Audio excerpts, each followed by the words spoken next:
मध्य हरियाणा से पधारे हुए हैं हर्ष चिक्कारा जी, मैं अनुरोध करूंगा कि वे भी अपना यहां पर उद्बोधन रखें।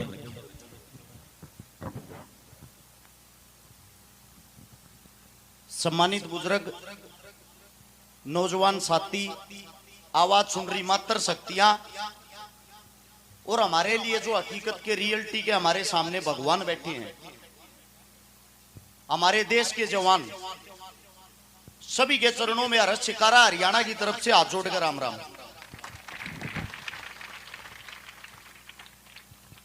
अब मेरे से पहले सर जी जो बातें बता रहे थे कि एक बात सुन के मेरा रोंग रोंग खड़ा हो रहा था। यहाँ पे बोलने में भी झिझक पैदा हो रही है। पहली बार ऐसा हुआ, लगभग पिछले 10 साल में 3700 से ज्यादा प्रोग्राम मैंने राजस्थान और हरियाणा के अंदर कर लिए।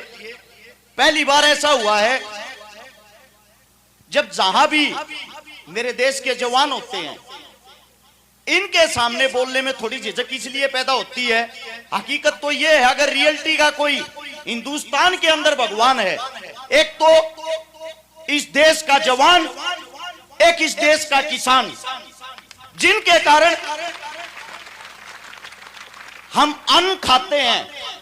सबसे पहले अन्न खाने से पहले उस किसान का धन्यवाद करना चाहिए जिसने हमारी थाली के अंदर वो अन्न पहुंचाया। उसके बाद दूसरा धन्यवाद हमें उस जवान का करना चाहिए जिसके कारण हम चैन की नींद सोते हैं और शांतिपूर्वक जीवन जी रहे हैं। एक छोटी सी बात याद आ गई मेरे को भी सर की बात सुन के। बहुत साल पहले मैंने एक छोटी सी हिस्ट्री पढ़ी थी।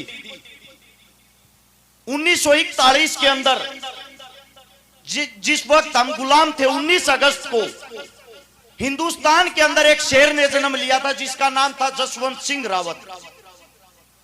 और इस बात को मैं ये चाहता हूं मेरे प्यारे बच्चे थोड़ा गौर से सुने। जैसे आज मेरे भाई साहब ने यहां पे एकेडमी खोल ली है, आने वाले समय में मैं इस देश का भविष्य तैयार करूंगा। ऐसे ही जसवंत सिंह रावत नाम का जो लड़का था, वो उत्तराखंड के पौड़ी का था। हमारे गांव में, देहात में, हरियाणा में, राजस्थान में जब हम पैदा होते हैं, अपने माँ बाप की उंगली पकड़ के चलना सीखते हैं। हमारे को सबसे पहले सिखाया जाता है, बेटा दौड़ लगा, तेरे को फौजी बनना है। पहला शब्द हरियाणा और राजस्थान के अंदर यही सिखाया जाता, बेटा मेहनत कर, दौड़ लगा, तेरे को इस देश का जवान बनना है। वो जसवंत सिंह रावत जिसके अंदर ये जुनून था, एक गरीब कुटिया में, एक झोपड़ी में पैदा हुआ। मेहनत कर करके प्रथम बार जब वो देश की सेना में भर्ती होने के लिए गया, वो फेल हो गया।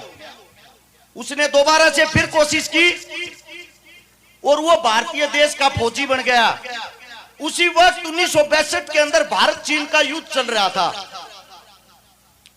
जिस जगह का नाम था नूरानांग, उस जगह में लगभग 14,000 फीट ऊंचाई पे हमारे देश के जवान इसी महीने के अंदर करारी ठंड में युद्ध लड़ रहे थे।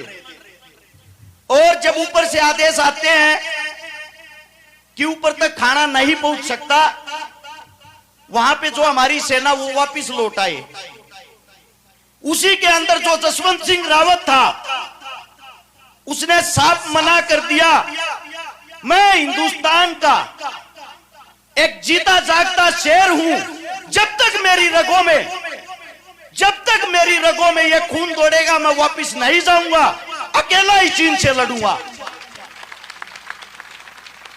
आज इसी महीने के, आज से 11 दिन पहले, यानी कि 17 नवंबर को, वो शेर, वो हिंदुस्तानी शेर आखिरी के 72 घंटे, यानी कि भूखा प्यासा लगातार 3 दिन अकेला इंसान पूरे चीन से लड़ता रहा और चीन के 300 जवानों को अकेले इंसान ने मार गिराया। अब आप लोग बताइए, क्या आम आदमी कोई ऐसा काम कर सकता है? अगर हमारे लिए भगवान ये नहीं है तो और कौन है? लेकिन दुख इस बात का है हमारे जो बच्चे हैं, युवा हैं, जो आजकल सोशल मीडिया का सहारा लेते हैं, फेसबुक चलाते हैं, इंस्टाग्राम चलाते हैं, आप लोगों को बता दूं, आप लोग सबसे ज्यादा किन चीजों को देखना पसंद करते हो?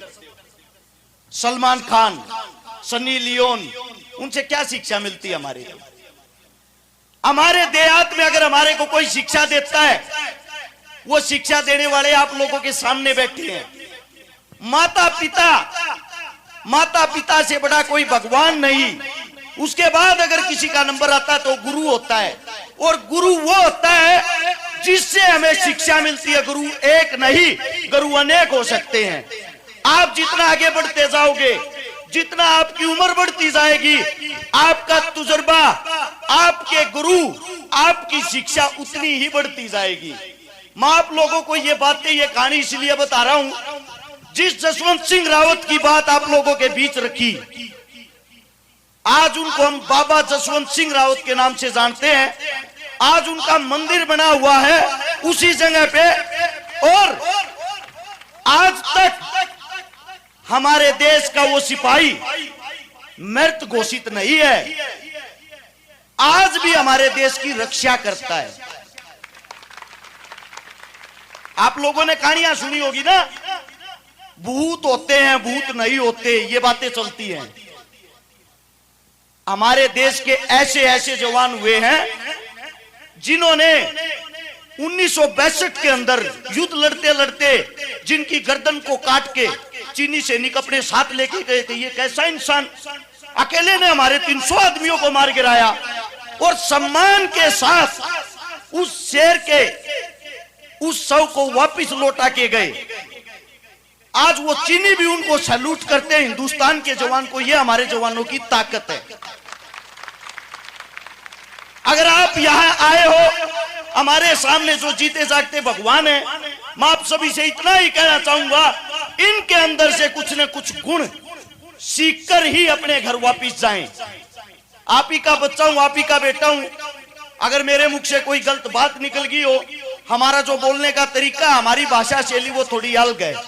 अगर कोई शब्द नहीं समझ आया हो, क्षमा चाहता हूं आपके चरणों में हाथ जोड़ के, और दोबारा से पुनः फिर आप सभी के चरणों में राम राम।